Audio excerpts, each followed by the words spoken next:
वंदे पुरुषोत्तम वंदे परम प्रेम में शशि ठाकुर, परम आराध्या जगत जननी शशि बर्मा, परम पूज्य पाद शशि बरदा, परम पूजनीय वर्तमान आचार्य शशि दादा, परम पूजनीय श्री अविंदा के श्री चरणों मेरा कोटि कोटि प्रणाम। इस अंबिकापुर के ऑनलाइन सत्संग में उपस्थित आप सभी पंजाधारी दादा लोगों को मेरा जय गुरु, हार्दिक जय गुरु, और सभी गुरु भक्तों, माताओं, बहनों, बच्चों को भी मेरा हार्दिक जय गुरु। अभी आज दादा ने हमको, मैं विद्यालय में था तो याद किया, तो हम बोले अब इससे बड़ा सौभाग्य की बात क्या है, क्योंकि कल जो है गुरु पूर्णिमा है, और गुरु पूर्णिमा में से पहले यानी आज भी समझिए तो गुरु पूर्णिमा है, और गुरु जी ने याद किया किसी न किसी रूप में। देखिए, जब आदमी को भूख लगता है ना, तो उसको चारों तरफ भूखे को खाना ही दिखलाई देता है। वैसे ही जब एक भक्त को भगवान की भूख लगती है ना, तो चारों तरफ उसको भगवान ही दिखाई देते हैं। फिर ठाकुर की भूख लग जाएगी तो चाहे हम लोग सत्संग कर रहे हैं, और चाहे भजन गा रहे हैं, चाहे रास्ते में चल रहे हैं, तो यदि हम ठाकुर के भूखे हैं, अभी दादा ने बोला ना कि हमको प्रेशर हो गया था, लेकिन हमको भजन गाना था, और भजन दादा ने कितना बढ़िया गाया, एक ही आनंद परमानंद। तो ये भगवान की भूख लगी रहेगी ना, तो चारों तरफ भगवान ही नजर आएंगे। तो गुरु क्यों करते हैं, और गुरु पूर्णिमा है, तो आज हम लोग गुरु से ही शुरू होते हैं। ठाकुर जी की एक वाणी है, गुरु की पूजा किए बिना न होती किसी देव की पूजा, सभी देवों का सिद्धि आसन गुरु किंतु उनकी ध्वजा। बोलते हैं गुरु की पूजा किए बिना न होती किसी देव की पूजा। चलिए, बड़े सौभाग्य की बात है कि आप लोगों ने, हम लोगों ने और सभी लोगों ने गुरु को धारण किया है, और वो भी ऐसे वैसे गुरु नहीं, पुरुषोत्तम है। पुरुषोत्तम को धारण करना है, क्योंकि ठाकुर जी बोले हैं कि सभी देवता के समाहार से पुरुषोत्तम की सृष्टि, सहज मनुष्य नर रूप में करते घृति और वृष्टि। तो इसलिए पुरुषोत्तम यदि मिल गए हैं आपको और हमको, फिर भी हमारा भाग्य नहीं बदल रहा है, तो इसमें पुरुषोत्तम की नहीं है, हमारी अपनी कमी है। हमको अपनी कमी को ढूंढना है। हम बदलेंगे, युग बदलेगा। याजन इधर उधर नहीं। अभी दीक्षा डीपी वर्क का काम चल रहा है, माँ ने कहा उसका भी अनुभव बताना है। डीपी वर्क किससे करना है? डीपी वर्क इधर से उधर से बाहर से सबसे। डीपी वर्क का मतलब क्या? लोगों का ठाकुर में मन लग जाए, लोग ठाकुर से भागे नहीं, उनको समझ में आ जाए कि उनके जीवन में जितने ग्रह नक्षत्र हैं सबको परिपूर्ण करने वाले, सब ग्रह नक्षत्रों को अपने बस में करने वाले जो मालिक हैं, उनका नाम है श्री ठाकुर अनुकूल चंद्र चक्रवर्ती। और जिनको हम लोगों ने धारण किया है, उनको छोड़ के भागना नहीं है। और तो वो डीपी वर्क कहाँ करने जाएंगे? सबसे पहले हम यहाँ करेंगे, इसमें करेंगे, अपने हृदय में करेंगे। सेल्फ को डीपी वर्क हमने किया नहीं किया, तो हम बदलेंगे, युग बदलेगा। अगर हम कपटी हैं तो बाहर हम दूसरे को डीपी वर्क कैसे कर सकते हैं? हम गुरु जी का नाम नहीं करते हैं, दूसरे को कैसे बोलेंगे नाम करो? हम गुरु जी का सुबह शाम प्रार्थना नहीं करते हैं, दूसरे को कैसे बोलेंगे कि प्रार्थना करो? इसीलिए मालिक ने, इसीलिए आचार्य देव हम लोगों से इसलिए बोले कि अरे दूसरे के यहां जा करके बोलने से पहले तुमको करना पड़ेगा। अब सोचिए, हम डीपी वर्क करने जाएंगे और बोलेंगे कि माँ, ठाकुर बोलेंगे उषा निशा मंत्र साधन चौला फिरा जब अजथा समय इष्ट निर्देश मूर्त करना ही तब। तो कहेगा तुम किए हो, हम किए ही नहीं रहेंगे तो हम कैसे बोलेंगे? इसीलिए बोल रहे हैं कि डीपी वर्क का मतलब है दूसरे को संभलने से पहले अपने संभल जाना, अपने यहां शुरुआत करना। दूसरे को मंदिर सजाने से पहले अपने मंदिर, घर में मंदिर, ठाकुर जी का मंदिर कैसा सजा लेना, वैसे ही दूसरे के शरीर को याचन करने से पहले अपने शरीर को याचन कर लेना। हम सदाचार परायण हैं कि नहीं? हम मनुष्य के रोग शोक अभाव अभियोग के बारे में कुछ सोचते हैं कि नहीं? हम आदर्श में दीक्षा लिए हैं कि नहीं? हम लोगों का एक्टिव इंटरेस्ट बने हैं कि नहीं? एक आदमी ने पूछा मालिक ठाकुर जी, मनुष्य के रोग शोक अभाव अभियोग दिन प्रतिदिन बढ़ते जा रहे हैं, ये कैसे कम होंगे? क्या नेतागिरी करने से कम होंगे, या सरकार कोई नियम बना देगी उससे कम हो जाएंगे? नहीं होगा। ये सरकार तो बदलती रहेगी, हर 5 साल में कोई और आ जाएगा, कोई और आ जाएगा, कोई और आ जाएगा, दुनिया बदलती रहेगी, नियम बदलते रहेंगे, लेकिन ये रोग शोक अभाव अभियोग ये हर दिन बढ़ते ही रहेंगे। ठाकुर जी ने कहा कि 3 चीज करना पड़ेगा। ये 3 चीज यदि हम करेंगे तो ये अभाव अभियोग आदमी के जीवन का, जो कहता है ना बेरोजगार है, पैसा रुपया नहीं है, और रोग शोक, इसी से तो आदमी परेशान है। इसीलिए तो भगवान के पास जाता है, इसीलिए तो वो डरता है, नहीं तो डरता ही नहीं। वो डरता कहां है? बहुत बलवान आदमी है, बहुत पैसा से बहुत मजबूत है, लेकिन जिस दिन उसको रोग हो जाता है ना, सब पैसा रुपया बलवान सब खत्म हो जाता है। गुरु नहीं करेगा, तब जब ठोकर लगेगा तब करेगा। सुरखुरु होता है इंसान। हमारे ग्रैंडफादर थे बाबा, सोने चांदी की दुकान करते थे, तो हमसे बोलते थे, हम लोग छोटे छोटे थे तो बोलते थे, सुरखुरु होता है इंसान ठोकरें खाने के बाद, रंग लाती है हीना पत्थर पे घिस जाने के बाद। यानी आदमी को जब तक ठोकर नहीं लगेगा वो सुधरने वाला नहीं है। ठोकर भी लगना बहुत जरूरी है। बहुत लोगों को ठोकर लगा, तुलसीदास को ठोकर लगा, रत्नाकर डाकू को ठोकर लगा, अंगुली माल को ठोकर लगा, और सब इंसान बन गए। वैसे ही हम लोगों को 3 काम ठाकुर जी बोले, 3 काम करेंगे तो हमारे रोग शोक अभाव अभियोग जो है खत्म हो जाएंगे। हर मनुष्य की बात कर रहे हैं, जो दीक्षा नहीं लिया है उसकी भी कर रहे हैं, जो दीक्षा लिया है उसकी। जो दीक्षा लिया है वो तो अच्छी बात है। वो कह रहे हैं पहला काम आदर्श में दीक्षा, तो अच्छी बात है, हम लोग आदर्श में दीक्षा ले चुके हैं। जो नहीं लिया है उसको भी बताना है। हम घर घर जाएंगे ना, जब हम डीपी वर्क करने, तो उसको बताएंगे भाई 3 काम करो। वो बोलता है अरे क्या दादा, हम छोड़ दिए ठाकुर जी को, हम कुछ नहीं करेंगे। उसको समझाना है भाई क्यों छोड़ दोगे? बोला बहुत घर में अभाव अभियोग है, कितना लोग मर गए कोरोना में, और बेरोजगारी है, हम लोग कुछ नहीं करेंगे। तो उसको बताना है ठाकुर जी बोले 3 चीज करिए। पहला आदर्श में दीक्षा, दूसरा क्या करना है सदाचार परायणता, सदाचार से चलना सीख लीजिए। इसमें मानसिक सदाचार, आध्यात्मिक सदाचार, शारीरिक सदाचार, ये तीनों सदाचार आते हैं। सदाचार का मतलब बहुत बड़ा है, मानी खाना पीना से लेके उठना बैठना रहना सोना चलना फिरना बोलना, ये सब कुछ सदाचार के अंतर आता है। आप अगर ठाकुर जी की किताब में पढ़े हैं तो ठीक है, नहीं पढ़े हैं, आज आपके पास मोबाइल है तो कम से कम चैट जेपीटी है ना, एकदम आदमी का काम करता है। ये समझ लीजिए आपके घर में कोई नहीं, आप चैट जेपीटी से पूछिए कि भाई ये तीनों सदाचार के बारे में बताओ, बताएगा। कुछ भी आज तो आप पूछते हैं, सब कुछ का हल तुरंत बता देता है। किसी आदमी से हम लोग जो सलाह लेते थे ना, अब आदमी से नहीं, उस चैट जेपीटी से आप सलाह लीजिए, बहुत बढ़िया बताएगा। आप ठाकुर अंकुल चंद जी के बारे में पूछेंगे वो भी बताएगा सब। वो मशीन है, मशीन को भी बहुत ज्ञान हो गया है, मशीन से आप अपना बहुत सा काम सॉल्व कर सकते हैं। ठाकुर जी की बातें हैं, उनको बोलिए, उनके बारे में वो समझा देगा, बहुत कुछ समझाएगा। हम अस्त्र शस्त्र रखें, चलाने नहीं आता है तो सब बेकार है। क्यों भाई? बंदूक रखे हैं, चलाने ही नहीं आता है, चोर आएगा तो कैसे मारेंगे? चाकू रखे हैं, उसमें जंग लगा है, सही नहीं है, कैसे सब्जी काटेंगे, क्या करेंगे? तो ये सब यजनी आजन इष्टवृत्ति, ये सब अस्त्र शस्त्र हमारे, ये सब बेकार हो गए हैं, सब जंग लग गया है। तो इसलिए 3 काम ठाकुर जी बोले, आदर्श में दीक्षा, दूसरा सदाचार प्रायणता, और तीसरा एक्टिव इंटरेस्ट, यानी हर आदमी के प्रति समर्पित होना पड़ेगा।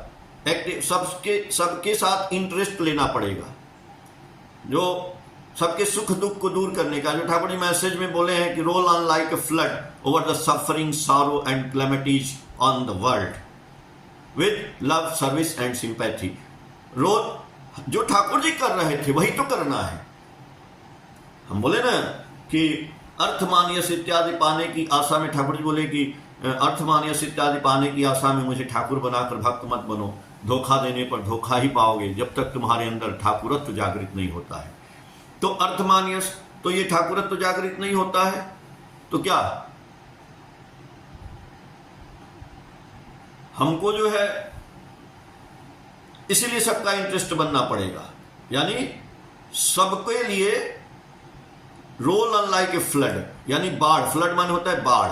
अभी देखिए बाढ़ आया है ना आसाम में बहुत तगड़ा, तो बाढ़ आएगा तो क्या होगा, वो सब कुछ बहा ले जाएगा।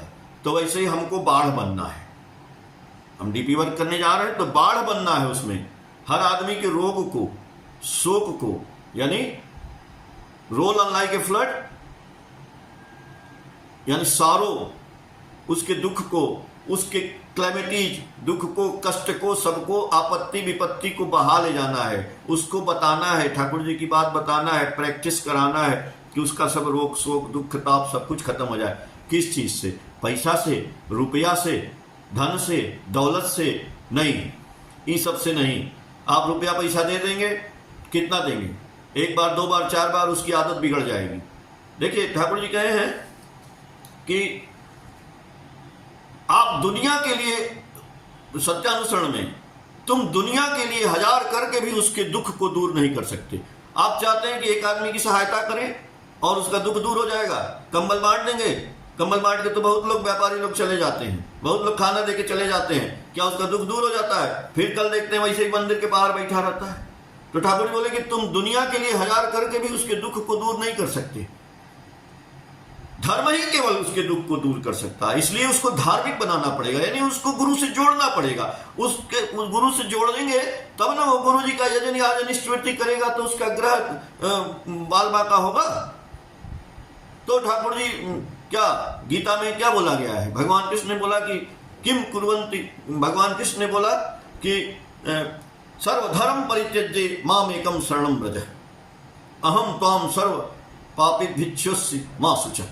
तो सर्वधर्म परित्यज्य माम एकम शरणम व्रज। ठाकुर जी से पूछा गया कि ठाकुर जी इसका मतलब क्या है? तो ठाकुर जी बोले कि सर्वधर्म मतलब सभी धर्मों को छोड़कर तुम मेरी शरण में, हिंदू धर्म, मुसलमान धर्म, सिख धर्म, ईसाई धर्म नहीं, जो आपका मनगढ़ंत धर्म है,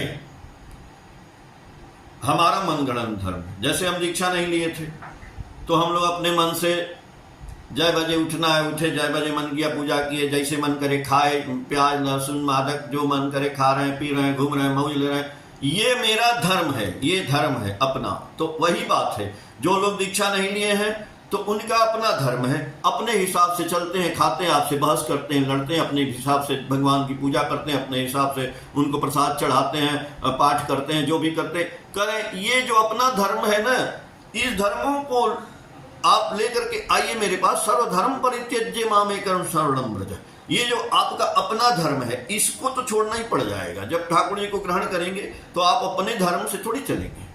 फिर ठाकुर जी का सुबह उठ के नाम ध्यान करना पड़ेगा, ठाकुर जी का उषा निशा में मंत्र साधन प्रार्थना करना पड़ेगा, चलते फिरते नाम करना पड़ेगा। इतने तो करना है भाई, तीने काम करेंगे तो आपका उद्धार हो जाएगा, बहुत कुछ हो जाएगा। ठाकुर जी बोले इतना भी कर देगा ना आदमी तो उसका सब कुछ का समाधान अपने आप होने लगेगा। तो क्या ये गीता और महाभारत बोले ना कि रावण, कंस और दुर्योधन, तो ये रावण कंस दुर्योधन मरे नहीं हैं, वही सर्वधर्म परित्यज्य जो सिखा रहे हैं भगवान कृष्ण अर्जुन को। तो गीता क्या बताती है? गीता बताती है, कहीं गीता हुआ था कुरुक्षेत्र में, महाभारत, वो महाभारत और छोड़ दीजिए, समझ लीजिए कि ये गीता हमारे शरीर के अंदर ही है, इसी के अंदर यही महाभारत है और यही कुरुक्षेत्र है। इसी के अंदर रावण भी है, इसी के अंदर कंस है, दुर्योधन है, दुशासन है, सब हम ही लोग हैं। मरा कहाँ? एक भी नहीं मरा, सब जिंदा है। बाहर जाइए, किसी की सिकड़ी छीन लेगा, किसी की साड़ी नोच लेगा, किसी को मार देगा, किसी को पत्नी को लेके भाग जाएगा। तो कहाँ रावण मरा, कहाँ कंस मरा, कहाँ दुर्योधन मरा? ठाकुर जी से पूछा गया, ठाकुर जी राम आए तो रावण का वध किए, कंस आए कृष्ण का वध किए, तो आप आए हैं तो कौन से रावण कंस दुर्योधन को मारेंगे? सब जगह तो हो ही गया है। सबके अंदर ही बैठा हुआ है। हम ही जब चाहे रावण बन जाते हैं, हम ही कंस बन जाते हैं, आदमी बन जाते हैं। तो ठाकुर जी आए हैं रावण कंस दुर्योधन को मारने नहीं, वध करने नहीं आए हैं, आदमी के मन को परिवर्तित कर देने। वो रावण रूपी मन, कंस रूपी मन, दुर्योधन रूपी मन, दुशासन रूपी मन, वो मन हमारे जीवन का परिवर्तित हो जाएगा। यानी नाम, जो सतनाम मिलेगा, जो नाम रूपी मंत्र मिलेगा, उसी से ये परिवर्तित हो जाएगा। तब हमारे ग्रह और नक्षत्र, बोले ना कि किम कुर्वन्ति ग्रहे सर्वा यस्य केंद्र, ऐसा नहीं है, सही बात है। आप जब जन्म हुआ तो हम और आप जिस ग्रह और नक्षत्र के अंतर्गत पैदा हुए, तो ग्रह नक्षत्र का प्रकोप हुआ। किसी को शनि का, किसी को राहु का, केतु का, ज्योतिषी बता देता है। तो कोई शनि मंदिर में जाकर के तेल दान कर रहा है, कोई राहु का कर रहा है, कोई लोहा दान कर रहा है, कोई केतु का, तो कोई पंडित को भोजन खिला रहा है, ये सब कर रहा है। लेकिन ठाकुर जी कहते हैं, आलोचना खंड भाग 2 में पढ़िएगा, किम कुर्वन्ति ग्रहे सर्वा यस्य केंद्रे बृहस्पति। हमारे केंद्र में, कुंडली में बृहस्पति नहीं है, तो हम गुरु को, गुरु पूर्णिमा आ रहा है, कल है, जो दीक्षा नहीं लिए हैं कल दीक्षा ले लीजिए, बहुत अच्छा दिन है। और गुरु को धारण करिए, गुरु की पूजा करिए, गुरु को केंद्र में लाइए। गुरु को केंद्र में लाने से सारा ग्रह दोष जो है उनके बस में हो जाता है, सारा ग्रह को वो पकड़ लेते हैं, वो कुछ बाल बांका नहीं कर सकता। इसलिए गुरु जी की दीक्षा लेने पर, दीक्षा जानो दक्ष करती प्रीति दीप्ति करे, प्राणकूट कौशली अनुशीलन से कृति तीर्थ में कराए स्नान। इसलिए दीक्षा लेकर के ठाकुर जी ने जो बीज मंत्र दिया है उसको घर में रखना नहीं है, अलमारी में रखना नहीं है, फेंकना नहीं है, इधर उधर करना नहीं है, चलते फिरते जपते रहना है। सुबह शाम आप ठाकुर जी का उषा निशा मंत्र साधन, उषा निशा में मंत्र साधन करिए, प्रार्थना करिए, आप चलते फिरते नाम करिए ना। महाराज कौन कह रहा है कि बैठे रहिए जपते रहिए? अरे हर वक्त नाम करते रहिए, हर वक्त नाम करते रहिए। नाम का नशा तुम्हारा जिस तरह, जिसमें जिस प्रकार आचार व्यवहार चरित्र भी धरे वही आकार। तो जब महाभारत का युद्ध होता नहीं, क्यों हुआ जानते हैं? वो जो अंधे थे ना धृतराष्ट्र, उनके कारण हो गया। क्योंकि पहले तो बोले वो लोग कि हम पांडवों को जमीनों में कुछ देंगे नहीं, तो ये चर्चा चली। भगवान कृष्ण को जानते ही हैं, तो भगवान कृष्ण समझाए, लेकिन वो लोग समझे नहीं। भगवान कृष्ण के पास अर्जुन गए और ये भी गए, युधिष्ठिर और ये गए थे दुर्योधन। तो भगवान कृष्ण ने दुर्योधन से पूछा, भाई तुम क्या चाहते हो, हमको चाहते हो या हमारी सेना को? तो बोला कि नहीं, हमको सेना दे दीजिए। तो सेना दे दिए और अपने चले गए युधिष्ठिर के साथ। तो उनके साथ वो क्या किए, साथ साथ रहे। और जब साथ साथ रहे, कौन जीता?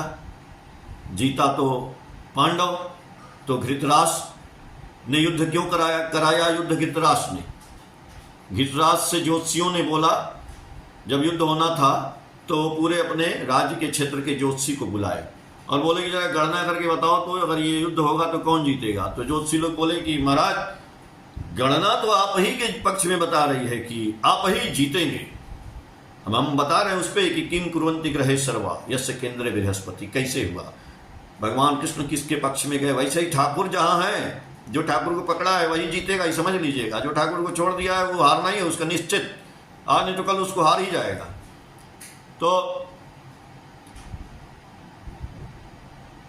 सारे ज्योतिषी मिलके बोले, अरे महाराज ये पूरा जो है ना ग्रह नक्षत्र बता रहा है कि आप ही जीतेंगे। अब तो बहुत भाग हो गए हैं, कुछ भी होगा। भगवान कृष्ण ये वह सब झूठे हैं। जब ग्रह नक्षत्र है हमारे पक्ष में, बोलते ना कि हमारा भाग्य है तो हम काहे को करें, हम बैठे रहे, ऐसे ही बैठे रहिए। आपका भाग्य है तो कर्म तो करना ही पड़ेगा। कोई पंडित बता दे कि आप भाग्य है, आप प्रधानमंत्री बनेंगे, तो बैठे रहिए, कुछ नहीं बनेंगे। तो वो बोले कि धृतराष्ट्र कह रहे भाग्य है, हम ये लोग जीत जाएंगे। गए लड़ने, बस रोज मरने लगे। बात रोज कौरव मरते थे। अब वो आधा दिन खत्म हो गया, मतलब 7-8-9 दिन तो खत्म हो गया, बहुत से कौरव मार दिए गए। घबराने लगे धृतराष्ट्र, बोले अरे सब ज्योतिषी छोड़ से बुला उनको फिर से। फिर आए सारे ज्योतिषी राज के, बोले तुम लोग जो है गलत बताए थे भाई, कैसे जीतेंगे यार, सब मरे जा रहे हैं। फिर उन्होंने देखा, सारे ज्योतिषियों ने बोला अरे नहीं महाराज, फिर बता रहे आपका ही पक्ष है, आप ही जीतेंगे, सारे ग्रह नक्षत्र आप ही की तरफ इशारा कर रहे हैं। तो विदुर जी बोले, विदुर जी थे ताली बजा रहे, बोले क्या हुआ? बोले अरे जीतेंगे तो ठीक है, लेकिन एक शख्स, एक वहां पे ऐसा आदमी है ना जिसका नाम है कृष्ण, जिसके वश में ग्रह नक्षत्र रहते हैं। ग्रह नक्षत्र बिना उससे पूछे कुछ काम ही नहीं करते हैं, उसके बस में चारों तरफ चक्कर लगाते रहते हैं, वहीं जाके वो इकट्ठे हो जाते हैं। तो वो जो बोलते हैं वो करते हैं। तो आप कैसे जीतेंगे? आप तो हार ही जाएंगे, हार गए। वही तो है ठाकुर अनुकूल चंद्र, जिनकी आप लोगों ने, हम लोगों ने दीक्षा लिया है, जिनके चारों तरफ ग्रह नक्षत्र घूमते रहते हैं। तो ग्रह नक्षत्र बदलना है मेरे मित्रों, मेरे दोस्तों और मेरे भक्तों और ठाकुर जी के भक्तों। तो ठाकुर जी की हम लोग दीक्षा तो लिए हैं, बहुत अच्छी बात है। और ग्रह नक्षत्र का प्रकोप बदलना है तो इधर उधर तेल नहीं डालना है, दिया नहीं जलाना है, और ये सब नहीं, ढकोसला वाला काम छोड़ दीजिए। समय गवाया पथ, ठाकुर जी की वाणी है कि समय गवाया पथ खोजन में, अनुष्ठान का आडंबर अनुष्ठान ही पाया तुमने, पथ गया चूल्हे भार। भैया ये जो रास्ता है ना, इस समय निकल जाएगा, और निकल जाएगा फिर हाथ पैर हम पछताते मलमल। मलमल धोए शरीर को, अधोए न मन का मैल, नहाए गंगा गोमती रहे बैल का बैल। शरीर को नहीं, इसीलिए ठाकुर जी बोले कि दीक्षा जानो दक्ष करती प्रीत दीप्ति करे प्राण, कूट कौशली अनुशीलन से कृति तीर्थ में कराए स्नान। इसीलिए ठाकुर जी का आशीर्वाद हर तरफ है।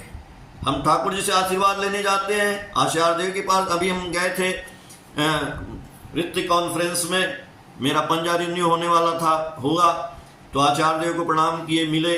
आचार्य देव को हम एक पेंटिंग जानते बनाते हैं, एक पेंटिंग भी मैंने दिया, तो बहुत पसंद किए। वो मैंने बनाया था, जैसे अनार पकते ही फट जाता है, वैसे ही सत स्वभाव तुरंत आदमी के अंदर आते ही फट जाता है। आचार्य देव बहुत अच्छा लगा। आचार्य देव हमसे और हमारी पत्नी से बोले कि आप लोग अब जो है, अब हर जगह जा जाके घूम घूम के पूरे अपने प्रदेश में, देश में सबके यहाँ घूमिए, सबसे मिलिए। तो इतना बड़ा आशीर्वाद आचार्य ने दिया, और आज उसके बाद ये पहला सत्संग मैं कर रहा हूँ। अगर मैं आप लोगों से रूबरू नहीं मिला तो कम से कम, अभी इसमें 48 लोग दिखाई दे रहे हैं, तो हम लोग 50 लोग मिल करके आप लोगों के साथ मिले। ये आचार्य देव का आशीर्वाद है। और कभी बहुत ठाकुर जी की इच्छा होगी, आचार्य देव का आशीर्वाद होगा, तो जरूर हम रूबरू भी आप लोगों से मिलेंगे। यही मेरी ठाकुर जी से मंगल की कामना है। आप लोगों का जीवन धन्य हो, और सभी लोग गुरु पूर्णिमा, आप लोगों को ढेर सारा गुरु पूर्णिमा की बधाई। जय गुरु।